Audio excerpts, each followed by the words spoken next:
ओम मुनित्रयं नमस्कृत्य दुक्तिः परिभाव्य च वैयाकरणसिद्धान्तकौमुदीयं विरच्यते।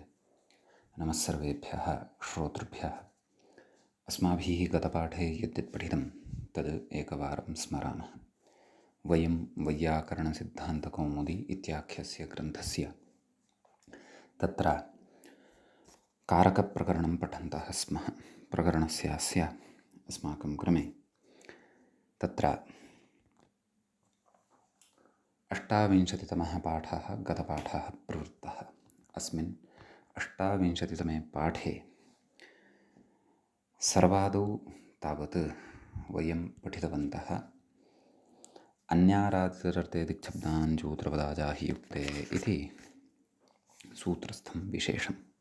विगतपाठे आरब्धस्य अस्य सूत्रस्य गतपाठे अस्माभिः आरम्भे सिद्धान्तः पठितः यत् भिन्नादिशब्दयोगे पञ्चमी विभक्तिः भवति इति। तत्र अन्यशब्दः न स्वरूपपरः नाम स्वरूपपरः अपि परन्तु अर्थपरः नाम अर्थग्राहकः अपि भवति। नाम अस्मिन् अर्थे ये अन्ये शब्दाः वर्तन्ते तेषां शब्दान्तराणामपि ग्राहकः अन्य इति शब्दः भवति इति उक्तम्। अतः तत्र अन्यः भिन्नः इतरः वा कृष्णात् इति इमानि उदाहरणानि तत्र दृष्टानि। ततः आराद्वनात् इति, हृदये कृष्णात् इति, पूर्वः ग्रामात् इति इमानि रूपाणि दृष्टानि। दिक्शब्दः इत्येतस्य तु विशेषेण तत्र विग्रहः कृतः। दिशि दृष्टः शब्दः दिक्शब्दः। तेन सम्प्रतिदेशकालवृत्तिना योगे अपि भवति इति उक्तम्। चैत्रात् पूर्वः फाल्गुनः इति कालवाचकः अस्ति पूर्वशब्दः चेत् तद्योगे अपि पञ्चमी विभक्तिः भवति इति पठितम्। ततः अवयववाचियोगे तु न तस्य परमां रेडितमिति निर्देशात् इत्युक्तं। पूर्वं कायस्य इति उदाहरणं तत्र पठितम्। अञ्चूत्रपदस्य तु दिक्शब्दत्वे अपि षष्ठ्यतसर्थप्रत्ययेन इति षष्ठीं बाधितुं पृथग्ग्रहणम् इति च अपि तत्र उक्तम्। प्राक् प्रत्यग्वाग्रामात् इति तत्र उदाहरणम् अस्माभिः दृष्टं। ततः आच् नाम आच् प्रत्ययान्तस्य उदाहरणं दक्षिणाग्रामात् इति। ततः आहि प्रत्ययान्तस्य योगे अपि पञ्चमी विभक्तिः भवति दक्षिणाहि ग्रामात् इति। ततः अपादाने पञ्चमी इति सूत्रे कार्तिक्याः प्रभृति भाष्यप्रयोगात् प्रभृत्यर्थयोगे अपि पञ्चमी विभक्तिः भवति इति कश्चन सिद्धान्तः विशिष्टः पठितः। ततः परं भवात् प्रभृति आरभ्य वा सेव्यः हरिः नाम भवात् प्रभृतिः सेव्यः हरिः भवात् प्रभृति आरभ्य सेव्यः हरिः इति उभयतः प्रयोगः भवति इति पठितम्। तदनन्तरं बहिः इति शब्दयोगे पञ्चमी विभक्तिः तु नोक्ता। तर्हि कथं पञ्चमी साधनीया इति चेत् तत्र समासविधानं किञ्चन ज्ञापकं भवति। तत् किम् अपपरिबहिरञ्जपः पञ्चम्या इति अग्रे अस्माभिः पठिष्यते समासेषु। तेन बहिः इति पञ्चम्यन्तेन समस्यते स च अव्ययीभावसमासः भवति इत्युक्तम्। अतः प्रकृते अपि तत्र पञ्चम्यन्तेन सह समासे सति अव्ययीभावस् नाम तत्र बहिर्वनम् इत्यादीनि उदाहरणानि साध्यन्ते। बहिः वनात् अथवा वनात् बहिः बहिर्वनमिति साध्यते। तर्हि पञ्चम्यन्तेन बहिः इत्येतस्य अव्ययस्य समासः उक्तः। तर्हि इदमेव ज्ञापयति यत् बहिः इत्यस्य योगे पञ्चमी विभक्तिः भवति। अन्यथा पञ्चम्यन्तेन सह समासः एव उपपन्नः न स्यात् नाम समासः न स्यात् इति तत्र दृष्टम्। तदनन्तरं तत्र अपपरीवर्जने इति कर्मप्रवचनीयविधायकं सूत्रं पठितम्। एतौ वर्जने एतौ नाम अप इति परि इति च एतौ वर्जने कर्मप्रवचनीयं स्तः इति तत्र अर्थः दृष्टः। तदनन्तरम् आङ्मर्यादावचने इति अग्रिमं सूत्रम् अस्माभिः पठितं। प्रकृते सूत्रस्य अर्थः दृष्टः। आङ्मर्यादायाम् उक्तसंज्ञः स्यात्। तत्र वचनग्रहणसामर्थ्यात् अभिविधावपि नाम अभिविध्यर्थे अपि प्रयुज्यते यः आङ् इति, तदा अपि अस्य कर्मप्रवचनीयसंज्ञा भवति इत्युक्तम्। कर्मप्रवचनीयत्वम् अस्य भवति इति पठितम्। तत्र अस्माभिः दृष्टं यत् अभिविधिः तत्र तेन विना इति मर्यादा भवति, तेन सह इति अभिविधिः भवति। तद् उदाहरणे इतोपि स्फुटीभविष्यति। सम्यक्। ततः गतपाठस्य अन्ते व्याख्यायाः पङ्क्तयः अस्माभिः इत्थं पठिताः। तत्र आङ्मर्यादावचने उक्तसंज्ञ इति कर्मप्रवचनीयसंज्ञक इत्यर्थः। ननु आङ्मर्यादायाम् इत्येव सिद्धे वचनग्रहणं व्यर्थमित्यत आह। वचनग्रहणादिति तेन विना इति मर्यादा, तेन सह इति अभिविधिः इति तत्र अस्माभिः पठितम्। तदनन्तरम् अग्रे अस्माभिः पठनीयं वर्तते। एतावान् विशेषः अस्माभिः गते पाठे पठितः। अयं च 28 पाठः कारकप्रकरणस्य अस्माकं क्रमे सम्पन्नः। अधुना तावत् 29 पाठः अथवा 29 पाठः कारकप्रकरणस्यास्य अस्माकं क्रमे आरब्धो भवति। तत्र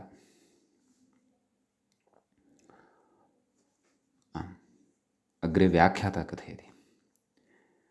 मर्यादाशब्दः यत्र उच्यते तत् मर्यादावचनम्। आङ्मर्यादाभिविध्योः इति सूत्रम्। एवं खलु? नाम अत्र आङ्मर्यादावचने एवं खलु? अभिविध्यर्थः कथम् अत्र गृहीतः भवति, तत्र काचित् युक्तिः इतोपि दर्शमाना वर्तते। मर्यादाशब्दः यत्र उच्यते तन्मर्यादावचनं। क्व उच्यते? आङ्मर्यादाभिविध्योः इत्यत्र उच्यते। एवं खलु? तद् इदं सूत्रम् अस्माभिः पठिष्यते, अग्रे पठिष्यते। किं सूत्रम्? आङ्मर्यादाभिविध्योः। तत्र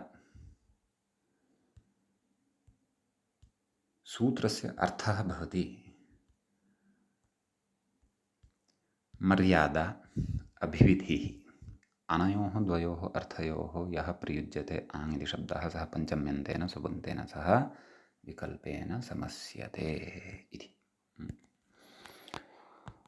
तर्हि व्याख्याता कथयति। मर्यादाशब्दः यत्र उच्यते तन्मर्यादावचनम् आङ्मर्यादाभिविध्योः इति सूत्रम्। नाम आङ्मर्यादाभिविध्योः इति सूत्रे उच्यते। तत्र यः आङ् दृष्टः, नाम तत्र यः आङ् उक्तः अथवा दृष्टः अथवा चर्चितः, सः कर्मप्रवचनीयसंज्ञकः स्यादित्यर्थः। कथयति। तथा च मर्यादाभिविध्योः आङ् कर्मप्रवचनीयः इति फलति इति भावः इति। एवं खलु? मर्यादाभिविध्योः आङ् इति यः वर्तते सः कर्मप्रवचनीयसंज्ञकः भवति इति तत्र उच्यते। ततः एतावता कर्मप्रवचनीयसंज्ञाः उक्ताः। तर्हि नैव पुनर्वीक्षणं यदि कुर्मः तर्हि अपा परि इत्यनयोः द्वयोः कर्मप्रवचनीयसंज्ञां पठिता। ततः आङ् मर्यादावचने इत्यनेन आङ् इत्येतस्य च कर्मप्रवचनीयसंज्ञा दृष्टा। अपपरी इत्यनयोः तु वर्जने अर्थात् निषेधविशेषे कर्मप्रवचनीयसंज्ञा दृष्टा। आङ् मर्यादावचने इत्यनेन आङ् इत्येतस्य मर्यादार्थे अभिविध्यर्थे च कर्मप्रवचनीयसंज्ञा दृष्टा।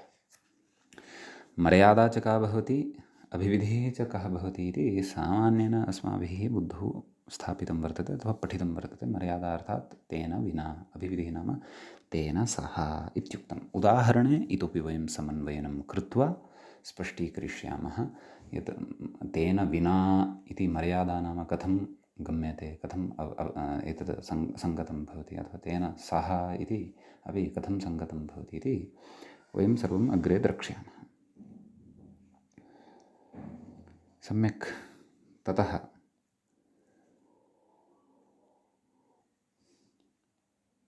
अग्रे उच्यते मर्यादाशब्दः नैव अग्रे व्याख्याता कथयति तथा च मर्यादाभिवृद्ध्योः आङ्कर्मवचने इति फलति इति भावः। अस्तु अस्तु, अग्रिमं सूत्रं वर्तते। अधुना अग्रे सूत्रं वर्तते पञ्चम्यपाङ् परिभिः इति।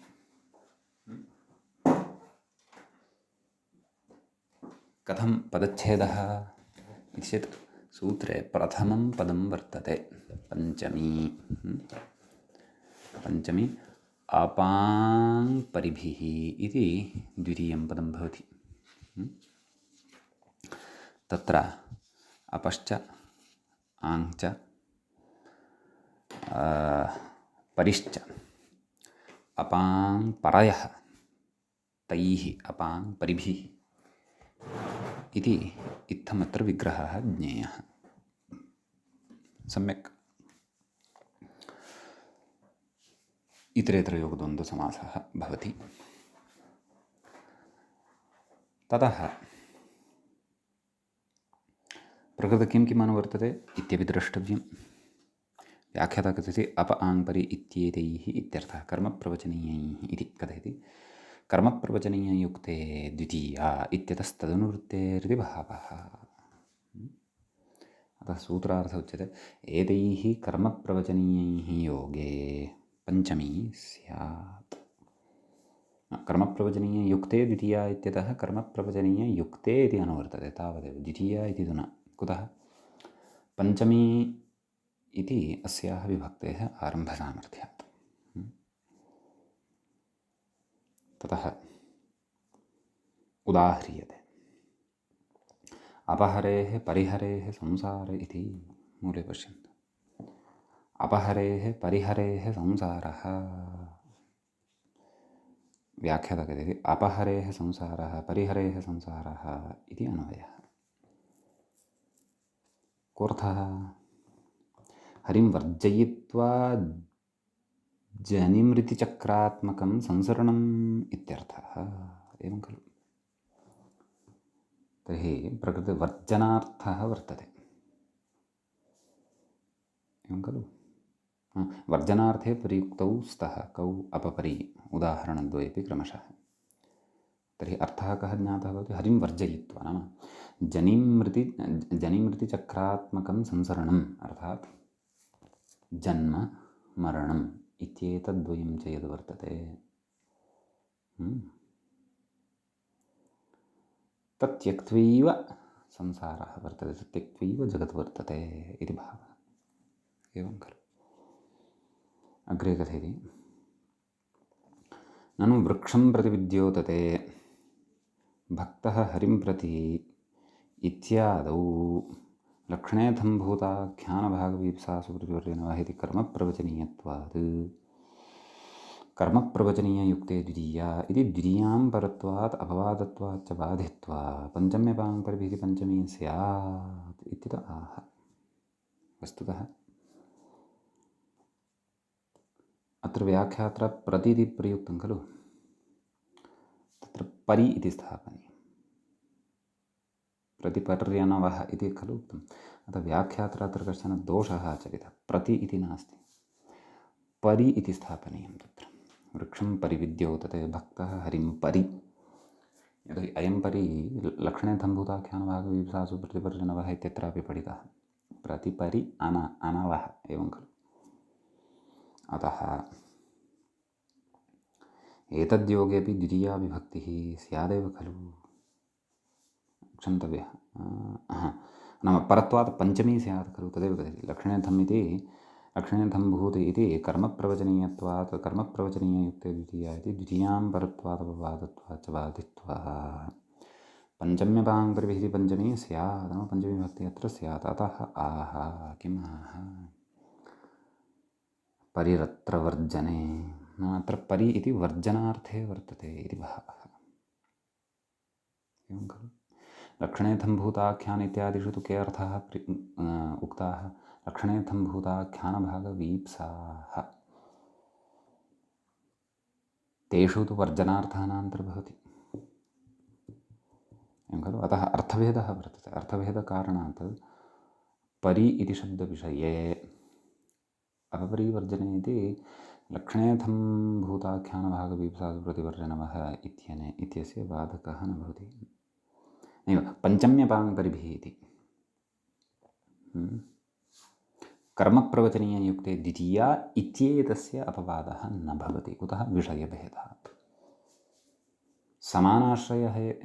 समानविषयः यदि स्यात् तर्हि तु कदाचित् बाधः शक्यते स्मापि, परन्तु प्रकृते विषयभेदः वर्तते। एवं खलु। अर्थभेदः, विषयभेदः न, अर्थभेदः वर्तते। एवं यतोहि कर्मप्रवचनीययुक्ते द्वितीया इत्यनेन लक्षणादिषु विहिता यस्य कर्मप्रवचनीयसंज्ञा तत्र द्वितीया उच्यते। लक्षणादिषु अर्थेषु प्रकृते तु सः अर्थः अत्र नान्तर्भवति। तेषु विद्यमानः यः कोऽपि अर्थः नान्तर्भवति। अतः प्रकृते विधानसामर्थ्यात् पञ्चमी विभक्तिरेव भवति। आम्, समानः एव अर्थः यदि भवति स्म तदा तु कर्मप्रवचनीययुक्ते द्वितीया इत्यनेन तदा तु कदाचित् तत्र लक्षणेऽर्थम्भूत इत्यादि सन्दर्भे पञ्चम्या द्वितीयायाः बाधः स्यात् इति भावः। सम्यक्। अग्रे कथयति परिरत्रेति।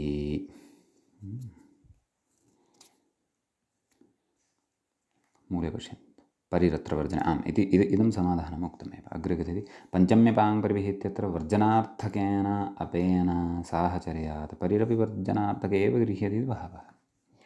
प्रकृतसूत्रे परि इति यः वर्तते सः अर्थान्तरेषु उच्यते इति नास्ति। सोऽपि वर्जनार्थकः एव अस्ति इति उच्यते इति भावः। सम्यक्। अग्रे कथयति आमुक्तेरिति।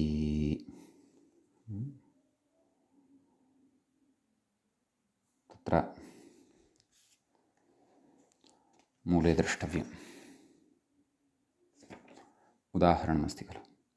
लक्षणादौ तु ततः पूर्वं मूले उक्तं किं लक्षणादौ तु हरिं परि इति। नाम लक्षणाद्यर्थे तु हरिं परि इत्येव उदाहरणं भवति इति भावः। लक्षणेऽर्थम्भूताख्यान इति तत्र द्वितीयैव भवति। कर्मप्रवचनीययुक्ते द्वितीया इत्यनेन द्वितीया विभक्तिरेव भवति इति अर्थः इति भावः तत्र उच्यते। सम्यक्। ततः आमुक्तेरिति इदानीम् अपपरि इत्यनयोः उदाहरणानि दृष्टानि। इदानीम् आङ्गः विषयते। आङ्गः अपि कर्मप्रवचनीयसंज्ञा पठिता।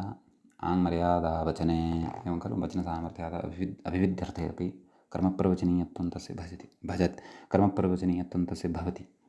अतः उदाहरणम् आमुक्तेः संसारः आसकलात् ब्रह्म। तत्र कथयति मुक्तेः प्रागिति यावत् इति इत्यस्ति। तर्हि मुक्तेः प्राक् संसारः वर्तते। तर्हि अत्र आङ् इत्येतस्य मर्यादार्थः गम्यते। तेन विना इति खलु पठितम् अस्माभिः। तेन विना मर्यादा, तेन सह अभिविधिः। तर्हि प्रकृतिमुक्तेः प्राक् संसारः मुक्तेः पूर्वमेव अस्ति। मुक्तिं विहायैव संसारः वर्तते। मुक्तिः संसारकोटौ नान्तर्भवति इति भावः। मुक्तिः संसारकोटौ नान्तर्भवति इति भावः। तेन विना नाम मुक्तिं विनैव संसारः वर्तते इति भावः। एवं खलु। अभिविधेः अभिविध्यर्थे आङ्गः कर्मप्रवचनीयत्वस्य उदाहरणं कथयति। आसकलादिति मूले पश्यन्तु। आसकलाद् ब्रह्म इति। ब्रह्म सकलम् अभिव्याप्य वर्तते इत्यर्थः। आसकलाद् ब्रह्म इत्यस्ति। अत्र अभिविधिरपि वर्तते, अभिविध्यर्थः वर्तते। तेन सह सर्वत्र सर्वेण सह अपि ब्रह्म वर्तते, सर्वस्मिन् अपि ब्रह्म वर्तते इति भावः। एवं खलु इति कश्चन एतत् सूत्रगतः विशेषो भवति। सम्यक्। अग्रे वयम् अग्रिमं सूत्रम् अधुना पठामः। अग्रिमं सूत्रं वर्तते एवं। व्याख्याता इङ्गितं करोति। प्रतिः प्रतिनिधि मूले प्रतिः प्रतिनिधि प्रतिदानयोः इत्यस्ति। तत्र सूत्रस्य पदपरिचयः आदौ अस्माभिः ज्ञेयः। प्रतिः इति प्रथमान्तं पदं भवति, प्रथमाविभक्तेः एकवचनान्तं भवति। प्रतिनिधिप्रतिदानयोः इति सप्तम्यन्तं भवति, सप्तमी विभक्तेः द्विवचनान्तं भवति। एवं खलु। प्रतिनिधिश्च प्रतिदानं च प्रतिनिधिप्रतिदाने तयोः प्रतिनिधिप्रतिदानयोः इति कर्मप्रवचनीयाः इति अधिकारः अत्र लभ्यते। एवं खलु। तत्र व्याख्याता कथयति सदृशः प्रतिनिधिः। सूत्रे पदानाम् अपेक्षितम् अर्थं कथयति। किं कथयति नाम तत्र सदृशः प्रतिनिधिः भवति। तर्हि प्रतिदानं किं? दत्तस्य प्रतिनिर्यातनं प्रतिदानम् इति भवति। एवं किल इति भेदः वर्तते। सदृशः, यः सदृशः भवति सः तु प्रतिनिधिः। दत्तस्य प्रतिनिर्यातनम्, एवं खलु। दत्तस्य प्रतिनिर्यातनं प्रतिदानं नाम यत् प्रदत्तं तस्य प्रतिनिर्यातनं यदि कुर्मः तत् प्रतिदानं भवति। नाम किञ्चन वस्तु प्रदाय तद्वस्तुनः स्थाने वयं वस्त्वन्तरं स्वीकुर्मः, तत् प्रतिदानं भवति। यतः अहं कस्यचित् कृते यवान् ददामि, सः च अस्माकं कृते गोधूमं ददाति। एवं खलु। एवं रीत्या तद् उदाहरणम् इतोपि स्पष्टी भविष्यति। अग्रे कथयति उक्तसंज्ञा इति मूले पश्यन्तु। तत्र उक्तं खलु उक्तसंज्ञा नाम एतयोः अर्थयोः प्रतिरुक्तसंज्ञः स्यात्। नाम अनयोः अर्थयोः प्रतिः इति उक्तसंज्ञः भवति, नाम कर्मप्रवचनीयसंज्ञः भवति। कर्मप्रवचनीयाः इति अधिकारः अत्र लभ्यते एव। अतः सम्यक्। अग्रे कथयति प्रतिनिधि नाम अग्रिमं सूत्रम् अधुना पठनीयं वर्तते। अत्र एतादृशस्य प्रति इत्येतस्य योगे अथवा एतेन योगे सति का विभक्तिः भवतु, यस्य अर्थः प्रतिनिध्यर्थः प्रतिदानार्थश्च भवति, प्रतिदानम् इति च अर्थः भवति, तदर्थम् अग्रिमं सूत्रमत्र पठ्यमानं वर्तते। विभक्तिप्रकरणस्थं सूत्रं वर्तते। व्याख्याता कथयति प्रतिनिधिः मूले पश्यन्तु। प्रतिनिधि प्रतिदाने च यस्मात् इत्यस्ति। तत्र प्रतिनिधिप्रतिदाने इति प्रथमाविभक्तेः द्विवचनान्तं पदं भवति। एवं खलु, प्रतिनिधिश्च प्रतिदानञ्च प्रतिनिधिप्रतिदाने इतरेतरयोगद्वन्द्वसमासः अत्र भवति। च इति अव्ययपदं भवति। यस्मात् इति पञ्चम्यन्तं पदं भवति। पञ्चम्याः एकवचनान्तम् इदं पदं भवति। सम्यक्।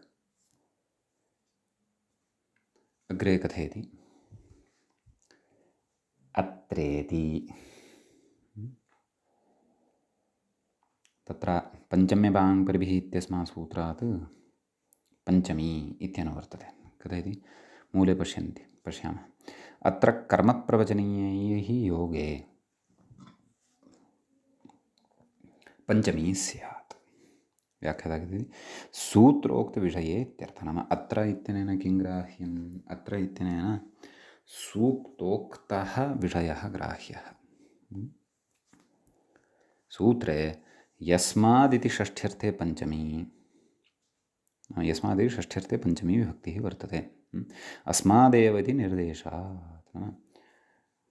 सूत्रे यस्मात् इति प्रयुक्तं खलु, तत्र वस्तुतः यस्य इति अर्थः विवक्षितः वर्तते। तथापि तत्र पञ्चमी विभक्तिः प्रयुक्ता वर्तते। अतः षष्ठ्यर्थे पञ्चमी विभक्तिः अपि भवति इति एतस्मिन् विषये षष्ठ्यर्थे पञ्चम्यन्तं यत् प्रयुक्तं वर्तते प्रकृते, किं, यस्मात् इति, तद् अस्मादेव निर्देशात् साध्यते। तदर्थं पृथक्तया किमपि सूत्रं नास्ति। वस्तुतः व्यत्ययबलादपि एतादृशी व्यवस्था साध्यते। सा च व्यवस्था अस्माभिः अग्रे पठिष्यते। सम्यक्। तदनन्तरं कथयति कृष्णस्य प्रतिनिधिः इति तु ज्ञापकसिद्धं न सर्वत्र इति समाधेयम् इति। अत्र उदाहरणम् अस्माभिः अग्रे द्रक्ष्यते, परन्तु कृष्णस्य प्रतिनिधिः एवं रीत्या केचन कथयन्ति। नाम तत्र पञ्चम्या भाव्यं कृष्णात् प्रतिनिधिः इति वक्तव्यं, परन्तु ज्ञापकसिद्धं न सर्वत्र, नाम ज्ञापकसिद्धं सर्वत्र न भवति इति। मूले किम्, इतः पूर्वं किमुक्तं? सूत्रे यस्मात् इति षष्ठ्यर्थे पञ्चमी, अस्मादेव निर्देशात् कृष्णस्य प्रतिनिधिः इति तु ज्ञापकसिद्धं न सर्वत्र, नाम ज्ञापकसिद्धं न सर्वत्र इति परिभाषया, नाम तत्र ज्ञापनेन यत् कार्यम् उच्यते तत् कार्यं सार्वत्रिकं न भवति, सर्वत्र न प्रवर्तते। एषा चर्चा पूर्वमपि प्रवृत्ता वर्तते बहिः शब्दयोगे। नाम तत्रापि पञ्चमी विभक्तिः या वर्तते सा ज्ञापकद्वारा खलु साध्यते। अतः ज्ञापकसिद्धं यद् भवति तत् सर्वत्र न भवति इति तत्र उच्यते। सम्यक्। अग्रे कथयति तथा च यत्सम्बन्धिनी प्रतिनिधिप्रतिदाने यस्मात्, सूत्रार्थं कथयति यत्सम्बन्धिनी प्रतिनिधिप्रतिदाने च यस्मात् प्रतिनिधिप्रतिदाने तस्मात् कर्मप्रवचनीययुक्तात् पञ्चमी इत्यर्थः फलति। मूले उक्तं खलु अत्र कर्मप्रवचनीयैः योगे पञ्चमी स्यात्। तर्हि किम् अवगतं भवति अत्र? यस्य प्रतिनिधित्वं भवति अथवा यस्य प्रतिदानत्वं भवति तद्वाचकात् शब्दात् कर्म तादृशकर्मप्रवचनीयवाचकात् शब्दात् पञ्चमी विभक्तिः भवति।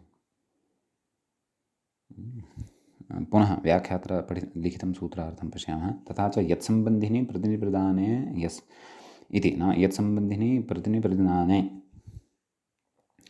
तस्मात् कर्मप्रवचनीययुक्तात् पञ्चमी, नाम तादृशकर्मप्रवचनीयुक्तात् शब्दात् पञ्चमी विभक्तिः भवति। तद् उदाहरणे इतोपि स्फुटी भविष्यति। कथयति प्रद्युम्नः कृष्णात् प्रतीति इति।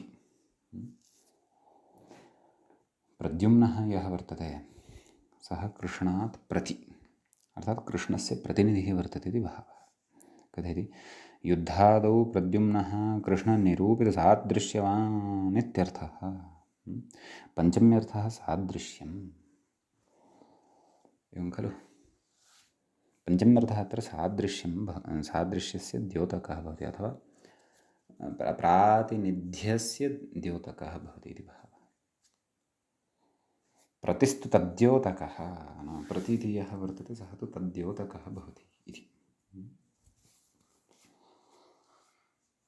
तदनन्तरं तिलेभ्य इति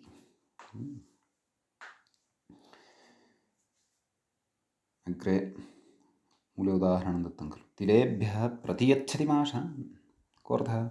ऋणत्वेन गृहीतान् तिलान् स्वरूपेण मूल्याद्यात्मना वा प्रत्यर्पयति इत्यर्थः इति।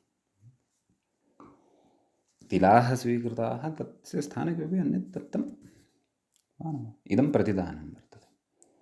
कर्मणि पञ्चमी इति नाम प्रकृते तिलरूपाः कर्मभूताः, तत्र पञ्चमी विभक्तिः वर्तते। तिलेभ्यः प्रतियच्छति माशान् इत्येवं रीत्या। नाम तत्र तिलाः स्वीक्रियन्ते, तिलमूल्यत्वेन माशाः दीयन्ते इति भावः।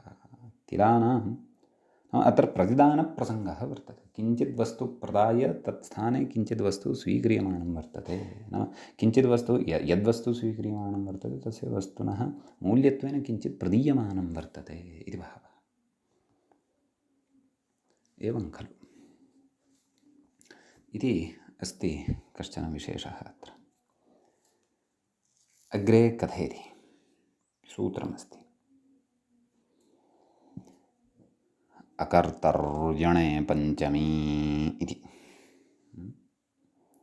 इदानीं भिन्नं पञ्चमी विधानम् उच्यमानं वर्तते।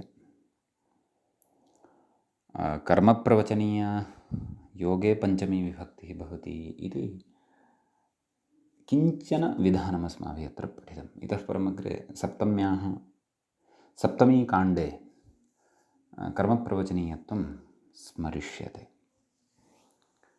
ततः सूत्रस्य अस्य पदच्छेदम् आदौ पश्यामः। तत्र अकर्तर्यणे प्रथमं पदं भवति अकर्तरि, पञ्चम्यन्तं, पञ्चमी विभक्तेः एकवचनान्तम् इदं वर्तते। ऋणे इति सप्तम्यन्तं भवति, सप्तमी विभक्तेः एकवचनान्तम् अस्ति। पञ्चमी इति प्रथमान्तं, प्रथमाविभक्तेः एकवचनान्तम्। ततः हेतौ इति अत्र अनुवर्तते। तदेव व्याख्यातः हेतौ इति सूत्रमनुवर्तते। अकर्तरि हेतुभूते ऋणे विद्यमानादित्यर्थः। फलितार्थः कर्तृवर्जितमिति मूले सूत्रार्थः द्रष्टव्यः। किं कथयति? कर्तृवर्जितं यदृणं हेतुभूतं ततः पञ्चमी स्यात् इति। आदौ उदाहरणं पश्यामः। प्रत्युदाहरणे दलप्रयोजनस्पष्टता अपि अस्माभिः प्राप्स्यते। नाम कर्तृवर्जम् अथवा कर्तृवर्जितम् इति कुतः उक्तम् इति। तत्र कथयति? कर्तृसंज्ञारहितमित्यर्थः।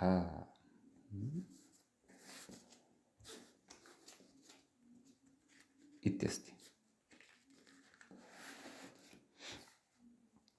कर्तृसंज्ञारहितं, कर्तृवर्जनं कर्तृसंज्ञारहितं यदृणं, तस्य ऋणस्य कर्तृत्वं न स्यात्, कर्तृसंज्ञा न स्यात्, तत् प्रत्युदाहरणे भविष्यति। अस्तु, उदाहरणं पश्यामः। शतात् बद्धः इति अस्ति खलु मूले उदाहरणं। शतात् बद्धः एवं खलु। कथयति?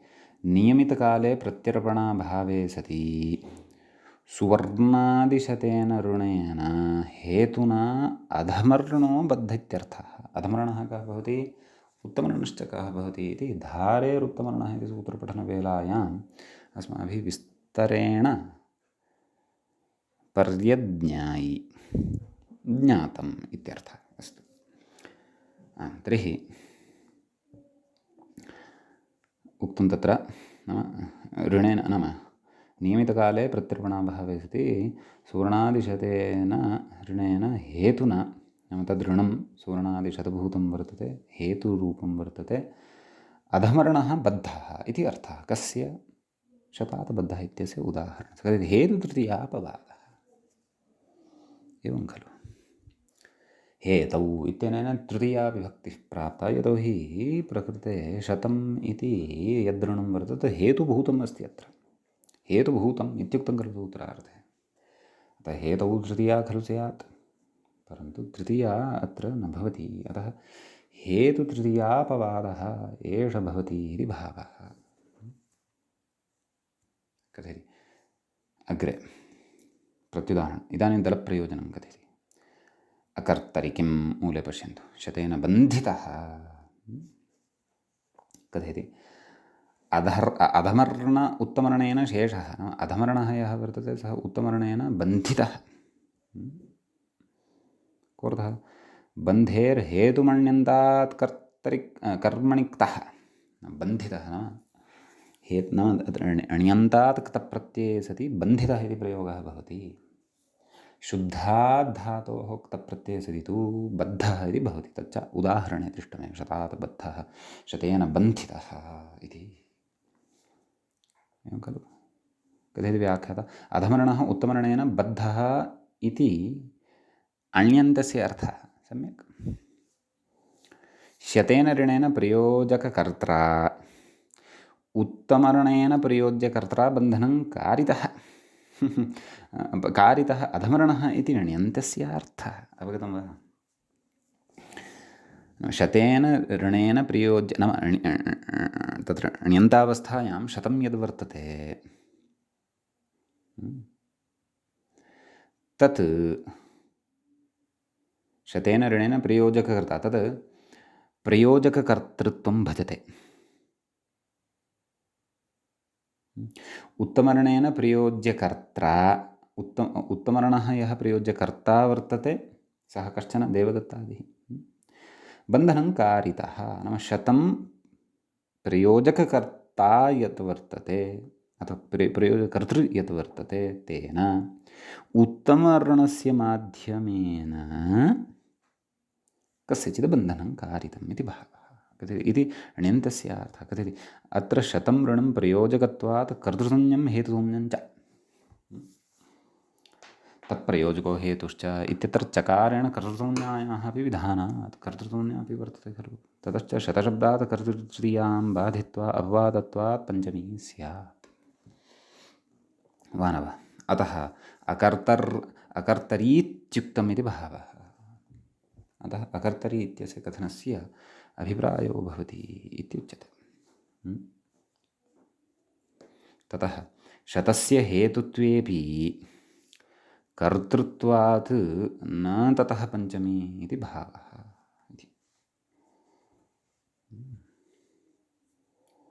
पञ्चमी विभक्तिः न भवति, तत्र तृतीयैव भवति इति। शतेन बन्धितः शतं यद् वर्तते तेन शतेन कस्यचित् अधमर्णस्य उत्तमर्णस्य सकाशात् अथवा उत्तमर्णस्य माध्यमेन अस्य अधमर्णस्य बन्धनं कारितम् इति भावः, इति गूढार्थः अत्र वर्तते। अतः अवधानेन अत्र चिन्तनम् अस्माभिः कर्तव्यम्। सम्यक्। ततः अग्रे सूत्रं वर्तते। व्याख्याता इङ्गितं करोति विभाषा। मूले पश्यन्तु। विभाषा गुणे स्त्रियाम् इत्यस्ति। तत्र विभाषा इति प्रथमान्तं वर्तते, प्रथमाविभक्तेः एकवचनान्तं वर्तते। गुणे इति सप्तम्यन्तं वर्तते। अस्त्रियाम् इत्यस्ति। अस्त्री इति शब्दस्य सप्तमी विभक्तेः एकवचनं भवति। अस्त्रियाम्, न स्त्री अस्त्री, तस्याम् अस्त्रियाम् इत्युच्यते। सम्यक्।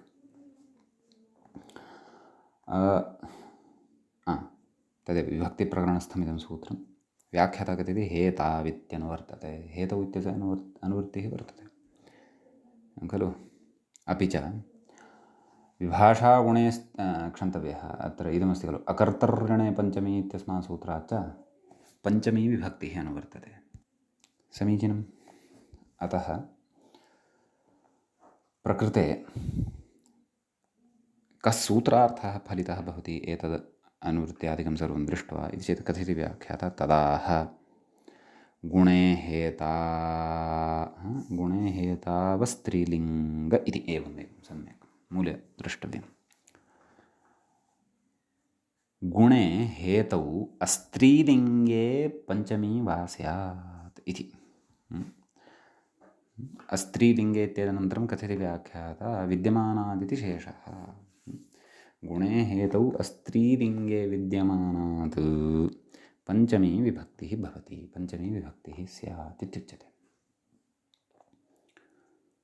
सम्यक्। ततः अग्रे कथयति, नाम उदाहरणमत्र दीयते। जाड्यादिति सूत्रार्थः स्पष्टः खलु। नाम गुणवाचकः यः शब्दः वर्तते सः कारणभूतः अपि स्यात्, नाम कारणमपि स्यात्, हेतुवाचकोऽपि, हेतुवाचकत्वमपि तस्मिन् स्यात्। परन्तु नित्यं स्त्रीलिङ्गे तु न स्यात् सः शब्दः। तादृशात् विकल्पेन पञ्चमी विभक्तिः भवति, विभाषा इत्युक्तं खलु। उदाह्रियते जाड्यात्, मूले पश्यामः। जाड्यात् जाड्येन वा बद्धः। कथयति जडस्य भावः जाड्यम् इति। समीचीनं।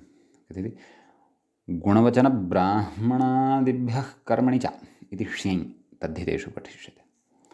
एवं खलु। अग्रे कथयति ननु धूमात् अग्निमान् इत्यादौ कथं पञ्चमी। अस्तु आदौ उदाहरणं पश्यामः। उदाहरणेव चर्चा भवतु। उदाहरणम् अवगतं खलु। जाड्यात् जाड्येन वा बद्धः। जडशब्दः गुणवाचकः, जाड्यशब्दः गुणवाचकः। जडस्य भावः जाड्यम् इत्युक्तं खलु। जडशब्दः वस्तुतः गुणवाचकः, तस्मात् जडस्य भावः जाड्यम् इत्युच्यते खलु। अतः किं गुणे हेतौ अस्त्रीलिङ्गे, नाम जाड्य इति शब्दः स्त्रीलिङ्गे न भवति। गुणवाचकः पुनः हेतौ नाम बन्धने कारणं जाड्यं भवति। जाड्यात् जाड्येन वा बद्धः। अतः हेतुवाचकः अपि वर्तते। अतः पञ्चमी विभक्तिः भवति, विकल्पेन भवति। पक्षे हेतौ तृतीया अपि भवति। सम्यक्। अतः जाड्यात् जाड्येन वा बद्धः इत्युच्यते। एवं खलु इत्यस्ति। हिमः स्वाभाव्यात् स्वाभाव्येन वा शीतः। एवं रीत्या अन्यानि उदाहरणानि अपि अत्र द्रष्टुं शक्यन्ते। गुणवाचकशब्दः द्रष्टव्यः तावदेव। सम्यक्। अग्रे गच्छति ननु धूमात् अग्निमान् इत्यादौ कथं पञ्चमी इत्युच्यते। वा न वा। धूमादेः अगुणत्वात् इत्यत आह प्रयोगः श्रूयते। धूमात् अग्निमान्, धूमात् अग्निमान् पर्वतः। परन्तु ततः पूर्वं केचन अन्ये विचाराः सन्ति। क्व मूले पश्यन्तु, प्रत्युदाहरणम् अस्ति खलु आदौ। किं गुणे किं धनेन कुलं, नाम धनम् इति गुणवाचकः शब्दः नास्ति। एवं खलु। अतः प्रकृते पञ्चमी अपि न भवति, तृतीया भवति। धनेन कुलम् उन्नतिं प्राप्नोति इति किमपि वाक्यसम्पूर्त्यर्थम् एवं लेखितुं शक्यते। धनेन कुलम् उन्नतिं प्राप्नोति, तर्हि तत्र करणभूतम् अपि भवितुमर्हति। धनं कारणत्वविवक्षायां कारणमपि भवितुमर्हति। अतः करणतृतीया हेतुतृतीया वा विवक्षानुसारं वक्तुं शक्या। अग्रे प्रत्युदाहरणमुक्तं मूले अस्त्रियां किं बुद्ध्या मुक्तः इति इत्यस्ति। बुद्ध्या मुक्तः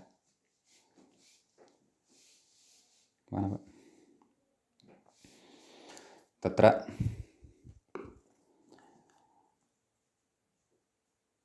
बुद्धिशब्दः गुणवाचकः, परन्तु स्त्रीलिङ्गे वर्तते, एवं खलु। अतः प्रकृते पञ्चमी विभक्तिः न भवति। हेतुवाचकः अपि अस्ति, गुणवाचकः अपि अस्ति, हेतुवाचकः अपि अस्ति। तथापि स्त्रीलिङ्गे वर्तते, नित्यस्त्रीलिङ्गे बुद्धिशब्दः भवति इति कृत्वा प्रकृते पञ्चमी न भवति, तृतीयैव भवति इति भावः। अधुना आगच्छन्तु व्याख्याता किं कथयति। कथयति ननु धूमात् अग्निमान् इत्यादौ कथं पञ्चमी, धूमात् अग्निमान् पर्वतः इति खलु वदामः, तत्र पञ्चमी कथमुच्यते। कथयति धूमादेः अगुणत्वात् इत्यतः आह, धूमादेः अगुणत्वात्, धूमस्तु गुणवाचकः नास्ति। कथयति योगविभागादिति, मूले पश्यन्तु, विभाषा इति योगविभागात् अगुणे स्त्रियाञ्च क्वचित् इति। योगविभागसामर्थ्यात् अत्र सूत्रद्वयं कल्प्यते। पूर्वम् अस्माभिः चर्चा कृता, क्वचित् उक्तं खलु, नाम योगविभागः इष्टसिद्ध्यर्थपरकः। तत्र औतोंशसोः इत्यादिषु योगविभागचर्चा अथवा अन्यत्र क्वचित् योगविभागचर्चा अस्माभिः इतः पूर्वं कृता वर्तते। विस्तरेण तु तस्य प्रयोजनं मूलकृता स्वयमेव समासप्रपञ्चने वक्ष्यते, अव्ययं विभक्ति इत्यत्र वक्ष्यते मूले। योगविभागः इष्टसिद्ध्यर्थपरकः भवति इति कृत्वा सम्यक्। कथयति विभाषा इति योगो विभज्यते, मूले पङ्क्तिः पठिता खलु, विभाषा इति योगविभागात् अगुणे स्त्रियाञ्च क्वचित्, नाम योगविभागं विधाय सूत्रद्वयं क्रियते, विभाषा इति एकं, गुणे स्त्रियाम् इति च अपरं। तर्हि योगविभागसामर्थ्यात् प्रकृते क्वचित् यत्र गुणः नास्ति, शब्दः यत्र गुणवाचकः नास्ति, यथा धूमात् अग्निमान् पर्वतः, धूमात् अग्निमान् पर्वतः, एवं खलु। अथवा स्त्रीलिङ्गे वा शब्दः भवति, घटो नास्ति अनुपलब्धेः इति पठिष्यते तत्र उदाहरणं।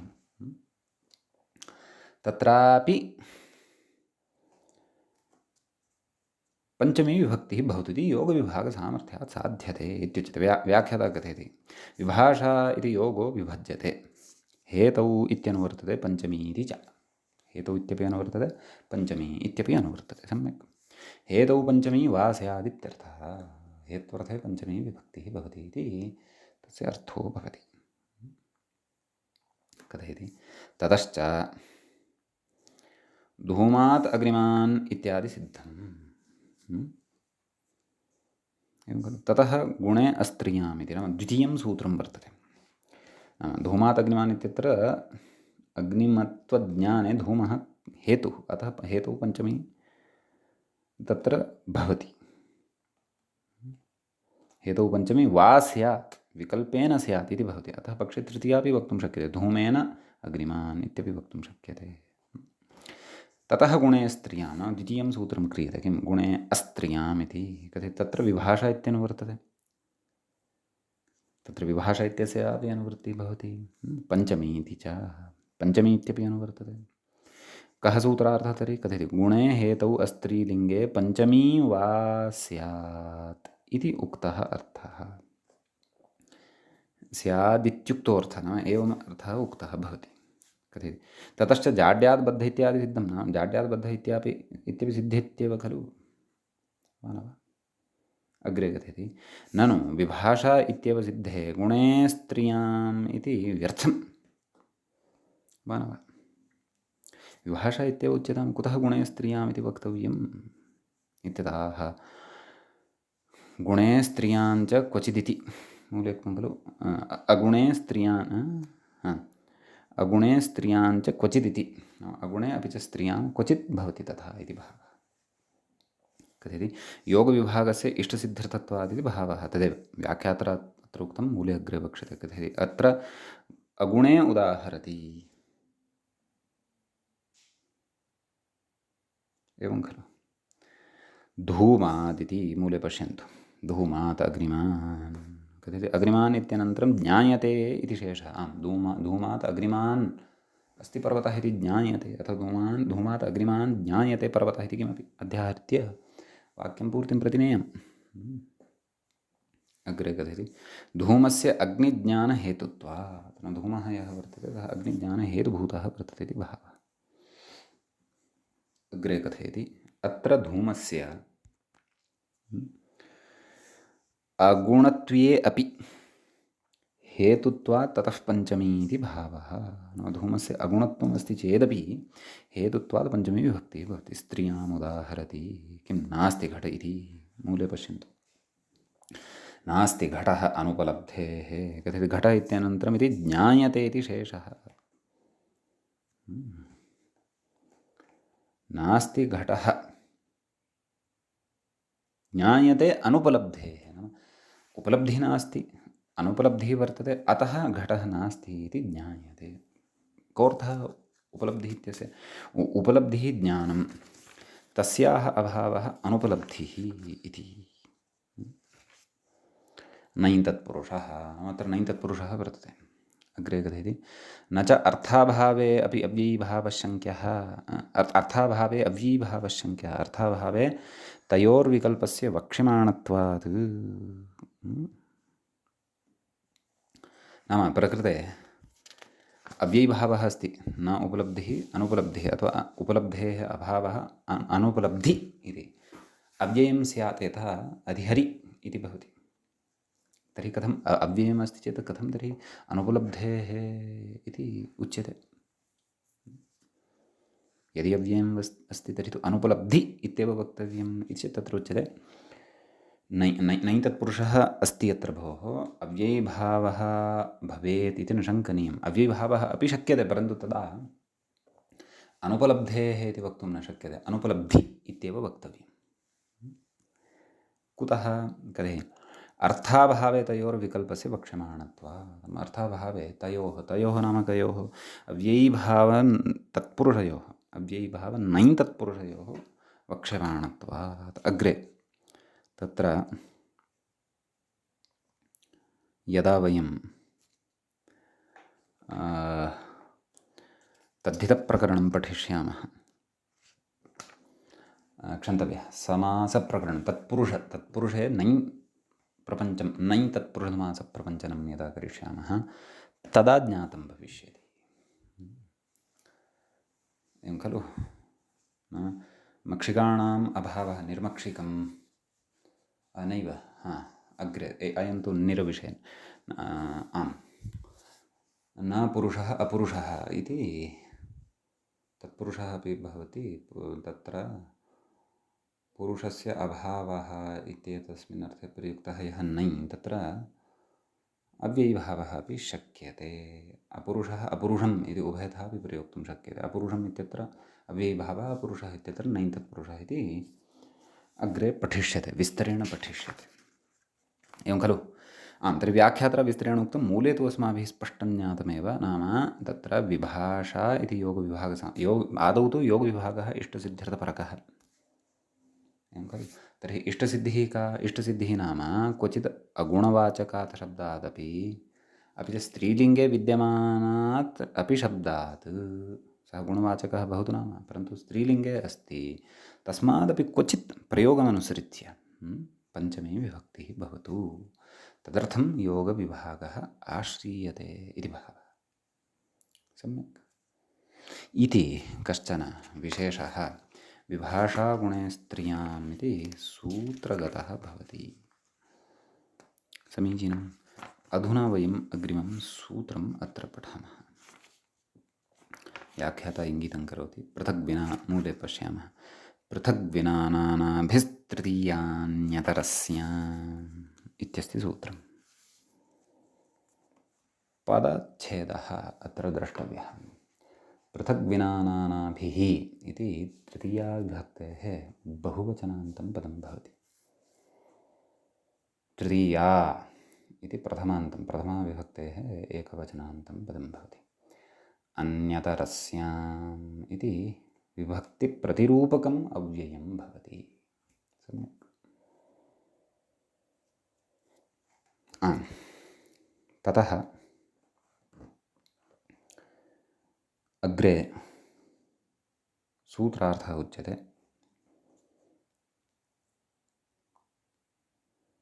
पञ्चमी द्वितीये चेति व्याख्याता कथयति सूत्रार्थः कः? एभिर्योगिनः पृथगादयः ये सूत्रे पठिताः वर्तन्ते तैः योगे तृतीया स्यात् पञ्चमी द्वितीये च, नाम तृतीया विभक्तिः भवति, पञ्चमी विभक्तिः द्वितीया विभक्तिः अपि भवति इति भावः। तत्र अपादाने पञ्चमी इत्यस्मात् पञ्चमी इत्यनुवर्तते, एनपा द्वितीया इत्यस्मात् सूत्रात् च द्वितीया इति अनुवर्तते। सम्यक् व्याख्याता कथयिष्यति एतदपि। कथयति ततः पूर्वं तृतीया भावपक्षः पक्षे इति शेषः, नाम पञ्चमी द्वितीये यस्मिन्, नाम तृतीया यस्मिन् पक्षे न भवति तत्र पञ्चमी विभक्तिः द्वितीया विभक्तिः चापि भवति इति भावः। तर्हि पृथगादीनां शब्दानां योगे एताः तिस्रः विभक्तयः भवन्ति इति फलितं भवति। कथयति अपादाने पञ्चमी षष्ठ्यतसर्थप्रत्ययेन एनपा द्वितीया पृथग्विनानाभिस्तृतीयान्यदर्स्याम् इति सूत्रक्रमः। एवं सूत्रक्रमः वर्तते। तत्र षष्ठी इति अस्वरितत्वान् नानुवर्तते इति खलु।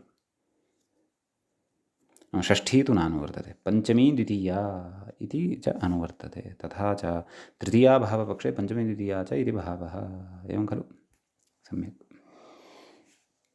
तत्र उदाह्रियते।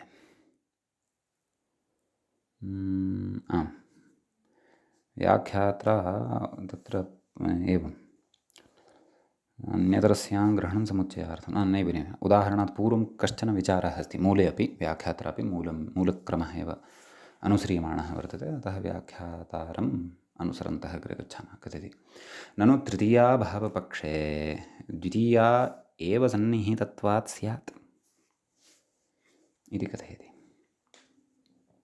वा न वा? द्वितीया एव सन्निहितत्वात् स्यात् तृतीया भावपक्षे। एनपा द्वितीया न तु पञ्चम्यपि, पञ्चमी तु दूरे अस्ति। अपादाने पञ्चमी अष्टाध्यायीक्रमेण यदि पश्यामः तदा कथयति षष्ठ्यतसर्थ इति तदनुवृत्तेरिति भावः। षष्ठ्यतसर्थप्रत्ययेन इत्यत्र तदनुवृत्तेरिति भावः इति खलु। नाम तत्र द्वितीया अनुवर्तते, अतः द्वितीयैव स्यात्, पञ्चमी तु न स्यात् इति। अतोऽत्र पञ्चम्याः समावेशः अनुपपन्नः इत्यतः, अतः पञ्चम्याः समावेशः अत्र अनुपपन्नः वर्तते, न युज्यते इति भावः। अतः कथयति अन्यतरस्यां ग्रहणम् इति मूले अन्यतरस्यां ग्रहणं समुच्चयार्थं पञ्चमी द्वितीये च अनुवर्तते। कथयति तृतीया च इत्येतावदैव सन्निहितत्वात् द्वितीया समुच्चयसिद्धेः अन्यतरस्यां ग्रहणं गुरुयत्नकरणं व्यवहितायाः अपि पञ्चम्याः समुच्चयार्थं। वा न वा? किमर्थम् अन्यतरस्याम् इत्यस्य अपेक्षा? लघुवचनं किमपि कर्तव्यम्। अतः गुरुभूतम् इदं वचनं पञ्चम्या नाम व्यवहितायाः पञ्चम्याः अपि अत्र समुच्चयः यथा स्यात् तदर्थं वर्तते इति भावः। अग्रे अव्ययानाम् अनेकार्थत्वादिति भावः। अव्ययानि यानि वर्तन्ते तेषाम् अनेकार्थत्वं भवति इति कृत्वा सम्यक् अग्रे कथयति ननु पञ्चम्याः षष्ठ्यतसर्थप्रत्ययेन इत्यत्र अननुवृत्तायाः षष्ठ्यतसर्थप्रत्ययेन इत्यत्र पञ्चमी अनुवर्तते खलु अपादाने पञ्चमी इत्यनेन। इह अनुवृत्तेरसम्भवात् इत्यत्र अननुवृत्त क्षन्तव्यः इत्यत्र अननुवृत्तायाः तत्र नानुवर्तते, तत्र द्वितीया एव आयाति।